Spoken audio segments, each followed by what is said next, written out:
নমস্কার বন্ধুরা, আমার নতুন ভিডিওতে তোমাদের সকলকে স্বাগত।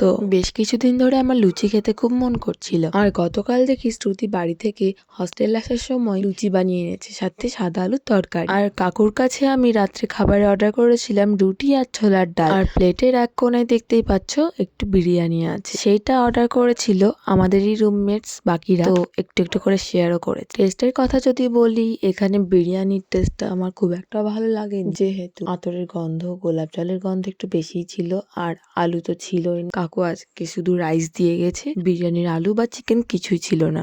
আর ছোলার ডালটা কাকু খুব সুন্দর বানায়, একেবারে বিয়েবাড়ি স্টাইলের। রুটির সাথে বেশ ভালোই লাগে। রুটি কাকু যথেষ্ট সফট দেয়, একদম গরম গরম আমাদের দিয়ে যায়, খেতে খুব ভালো লাগে। রুটির সাথে সাদা আলুর তরকারি কালো জিরে ফোড়ন দিয়ে খেতে যথেষ্টই ভালো লাগে, তাই ওটাও আমি একটু ট্রাই করেছিলাম। পাশে ছিল শ্রুতির বাড়ি থেকে নিয়ে আসা লুচি আর তরকারি। লুচি তো আমার খুবই ফেভারিট একটা জিনিস, তোমাদেরকে আগেই বলেছি আমার খেতে খুব ইচ্ছে ছিল কদিন থেকে, তাই আমি পেয়ে তো খুব আনন্দই পেলাম। বাড়িতে রান্না করা খাবারের তো কোনো তুলনা হয় না। এখন খাওয়া কমপ্লিট করি, তোমরা সাবস্ক্রাইব করো। টাটা।